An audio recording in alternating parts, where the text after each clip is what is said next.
Welcome to Energy Stew. This is Peter Roth, your host, and I'd like to ask you, is your soul plan going okay? How's life? Any complications? Well, maybe there needs to be some in order for our souls to grow. And we're going to speak with a man who just recently has 2 books published called Your Soul's Plan and Your Soul's Gift. So we're going to learn about the stories that our souls have come here for. And I'm so excited that Robert Schwartz can be back on our show again. Rob, welcome back to Energy Stew. Thank you, Peter. It's a pleasure to be back. And I want to ask you specifics about different things that happen in our lives that we think are terrible accidents. I mean, it could be, a car accident or, some tragedy like that. But there are also other accidents that I think are really disconcerting. And I'd like to actually focus on that first. And that has to do with abortions, miscarriages, stillbirths, things that are put us in great dismay. And we don't understand. And to the point we don't understand abortions, there's all this politics around it. Who are we hurting? How bad is it?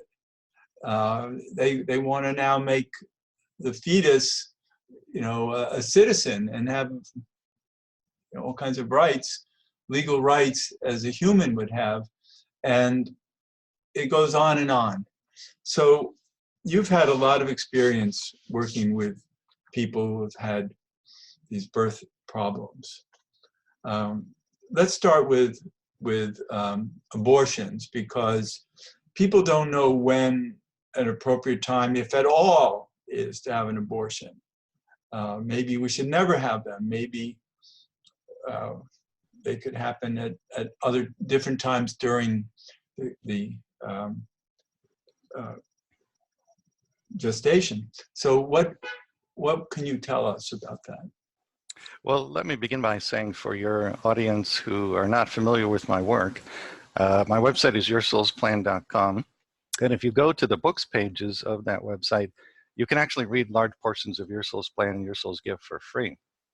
The way that I research people's pre-birth plans was by working with very gifted mediums and channels and asking Spirit, did this person plan this experience before he or she was born? And if so, why? Now, in the second book, Your Soul's Gift, there's an entire chapter about miscarriage. And at the end of that chapter, there's a special channeling about abortion. And basically what Spirit tells us in regard to both miscarriage and abortion is that the vast majority of time, these things are planned by all involved before any of them are born. Very often, the soul associated with the fetus is a soul that's quite young, has not had many lifetimes, perhaps none on Earth. And all they really want to do is dip a toe in the water, so to speak. They're coming here to touch in, get a sense of what it's like to be briefly associated with the physical body, and then they leave. So it's consensual on the part of all involved. You cannot kill a soul by any means, not through miscarriage, not through abortion. The soul is eternal.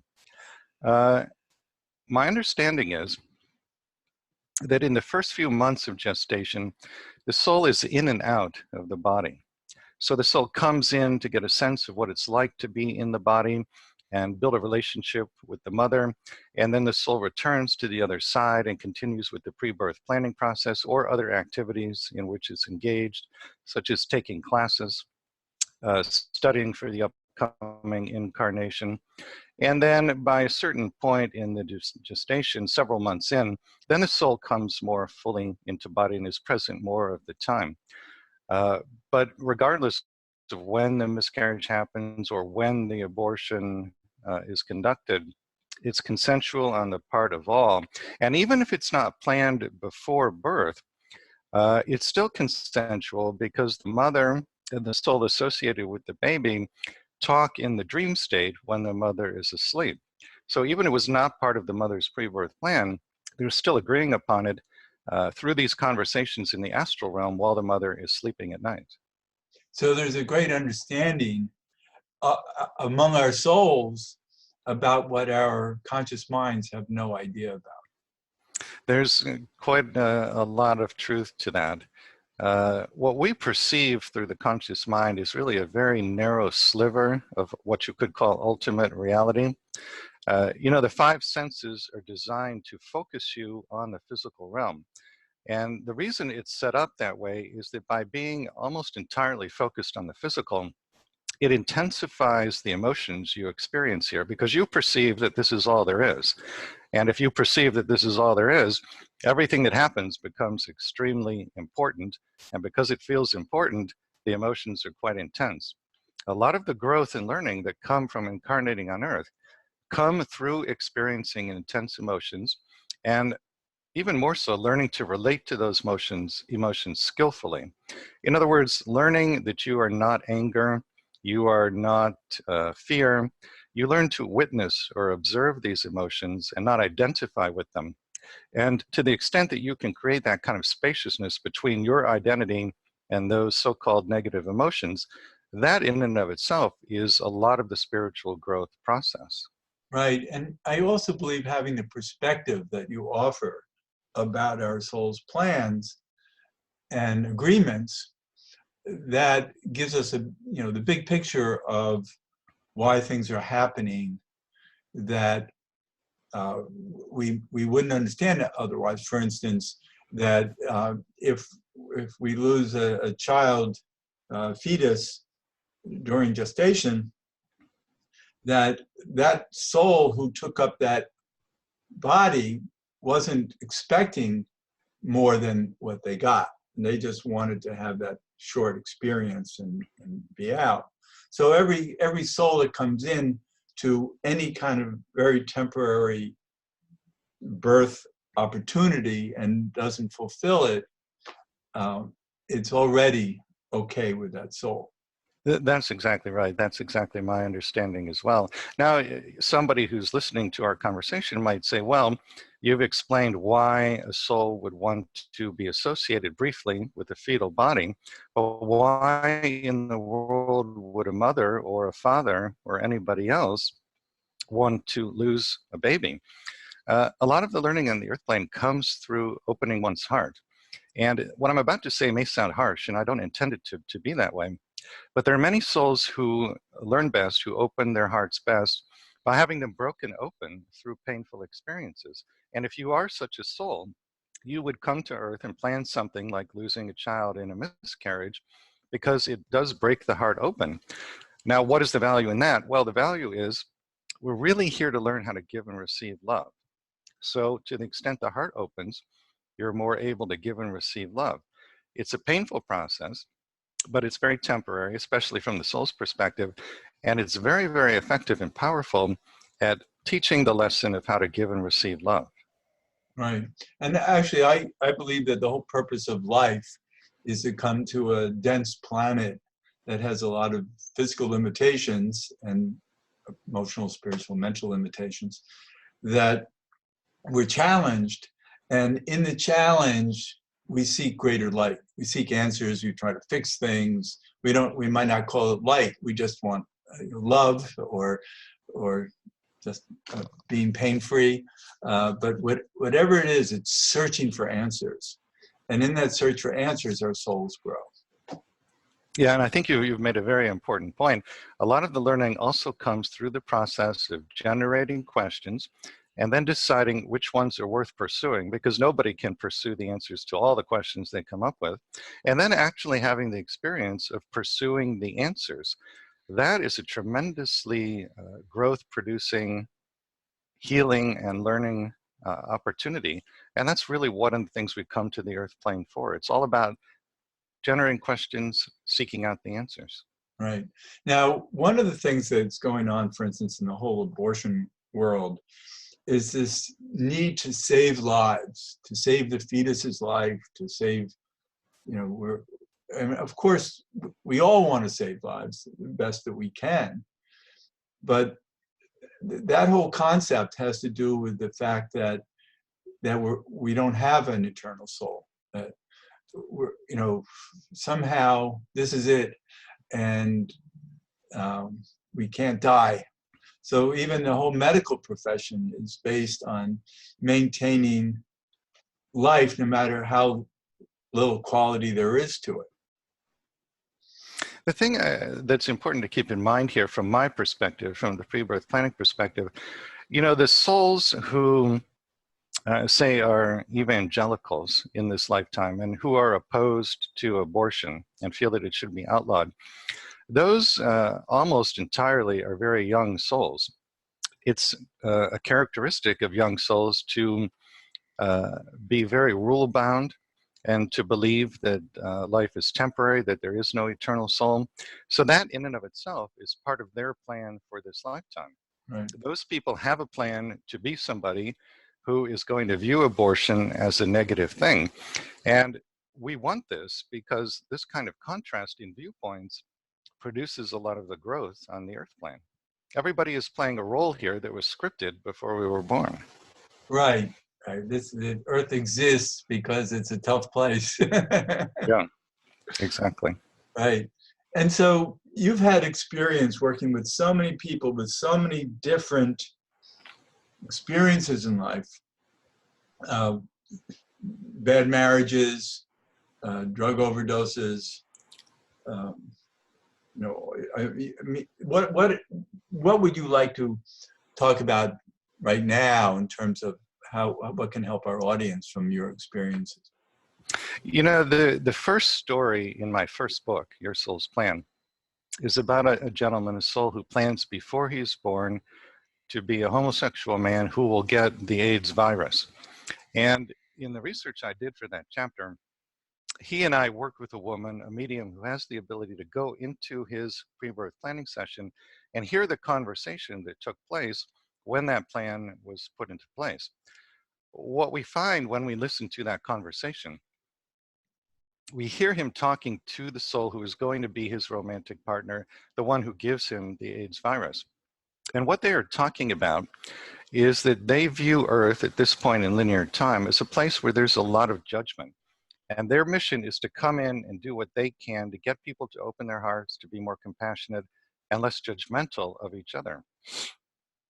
The specific plan they create is for one of them to give the other one the AIDS virus, and for the one who has the AIDS virus to serve as a teacher to other people, not teaching in the formal sense of conducting classes, but being a teacher in an informal way by giving people a chance to put judgment aside and feel compassion in their hearts.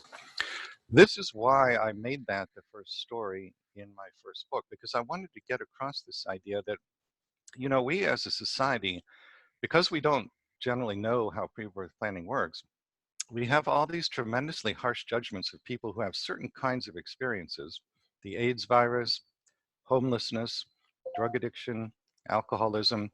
We say things like these people are losers, they need to get their act together, they need to pull themselves up by their bootstraps. The judgments around people who have AIDS are particularly harsh. We say things like he or she must have been promiscuous, he or she must not have used protection.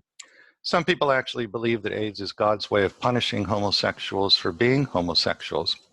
But when you consider what is actually happening here, those kinds of judgments are really quite absurd. The souls who are planning those experiences are tremendously courageous souls. They're coming in and taking on challenges that most of us wouldn't have the courage to take on, and they're doing it as an act of service. They are here to model to us ways to become less judgmental and more compassionate. So, you know, if you're walking down the street one day and you pass a homeless person sitting in a cardboard box on the corner, if you have a thought like get a job, that kind of thought really misses the mark, because it's very possible that homeless person was in your pre-birth planning session and agreed to be there at that moment as you walk by, so that you could have the opportunity to put judgment aside and feel compassion in your heart.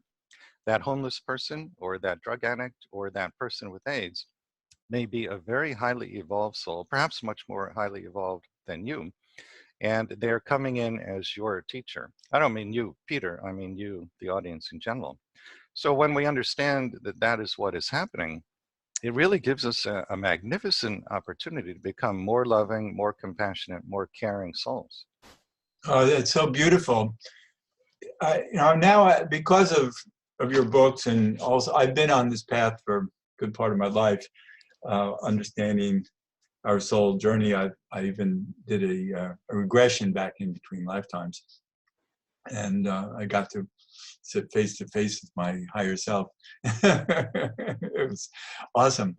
But I need this information, as the audience does, to keep on forgiving ourselves, for one thing, for the troubles that life creates around us that we basically planned for. We're born to live out a particular template of personality, and including shadows that it has that repeat themselves in our lives.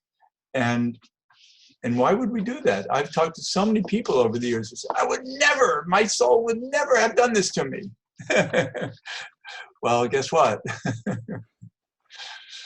Yeah, the soul's perspective and your perspective when you're back on the other side is very, very different than the perspective of the incarnate personality. I think one of the main differences is that, when we're back on the other side, we're very much aware that a lifetime here on Earth is quite brief. It's here and it's gone like a clap of thunder.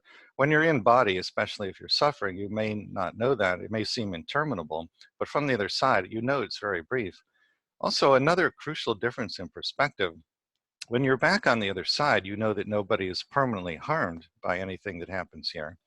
And I think the other difference in perspective, when we're on the other side, we know that the learning that comes out of an incarnation becomes part of us, part of the soul, for literally all eternity. So from that perspective, that a life is really very brief, nobody is permanently harmed, and yet the wisdom becomes part of you for all eternity. From that perspective, it really does make sense that somebody would plan a big challenge. Right. And they don't always take it on. I saw in your book, at one point, someone said, "No, that's too much for me. I won't do that, but I'll do something else." Yeah, it's all based on free will. Nobody is forced to do anything they don't want to do. Basically, the way the planning process works is that the plan is created by your soul in consultation with your guides, angels, ascended masters, and God.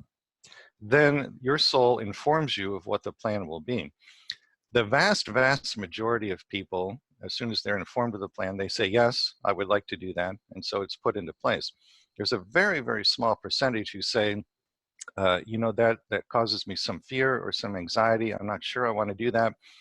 If that happens, if that's the response, your soul and your guides reassure you that this is for your highest good. At that point, the vast majority of people who express doubt agree with the plan, but there's still a very small percentage who say, no, I really don't want to do that. If you say that, then the plan is modified according to your request. So nobody is forced to do anything. Right. And it's hard to imagine, because there is incredible suffering on this planet, a lot of inhumanity, a lot of terrible betrayals, disappointments, sabotages, all kinds of criminal acts that you wonder, why would our souls want any of that? And, Yeah, you mentioned that you had done a between lives regression. I want to talk about that just for a moment, because that is really a great way to answer the question that you just posed. If people go to my website at yoursoulsplan.com and click on schedule a session in the main menu, you can read all about what a between lives regression is. Basically, what happens is you start with a past life regression, and then at the end of the past life, you leave the death scene at the end of that lifetime, cross back over to the other side.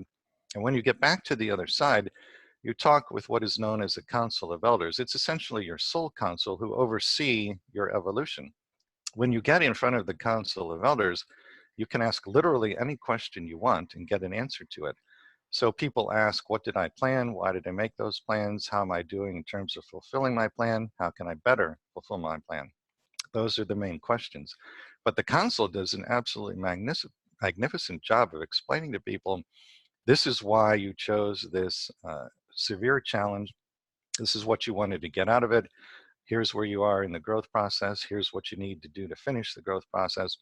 When people come out of the between lives regression, they often say, I have no more questions about my life. They answered every single one, and now everything makes sense. It's really an extraordinary experience. Yes, and I've recommended it to people many times, because a lot of times this subject matter is beyond the grasp of many minds. And so I say to people, all right, you don't have to believe any of us. Have your own direct experience, and you'll get the message. Yeah, it's the direct experience that really makes the difference.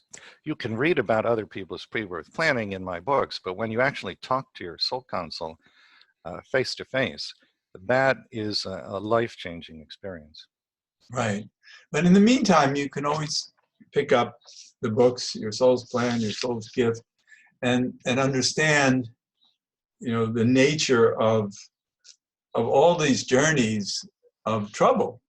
And we all have trouble in one form or another. So it's a complicated life. But the more we have perspective like this, the more not only it helps us, but it also helps others that we are contagious to. Your books are very contagious. I've never heard it put quite that way before, but thank you. I know what you mean. Right.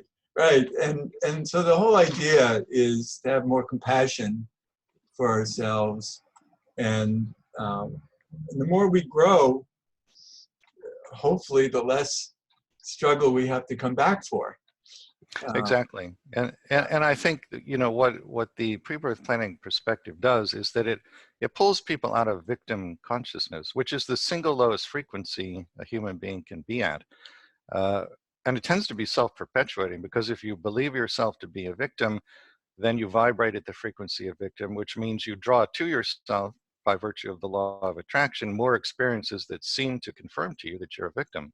The way to break out of that cycle is just to know that you're the powerful soul who planned the challenge. Even if you don't know why, just the simple knowledge that you planned it will pull you out of the vibration of victim, so that you don't keep recreating experiences of victimization. Right.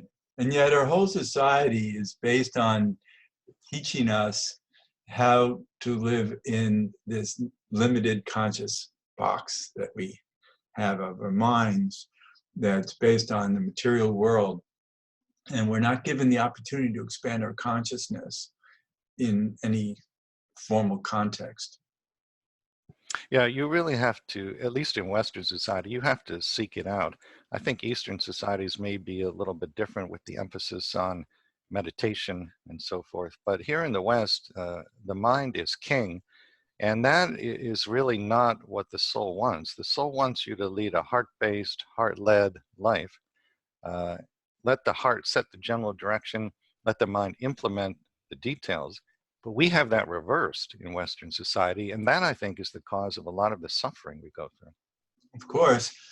And it's about to change. For instance, your books are out there, and there's so many enlightening books now that open us up to a higher consciousness. Books about spirituality, meditation, yoga, and all kinds of ways that we get to feel more of our multidimensionality. And, yeah. And I think we're going through an ascension process.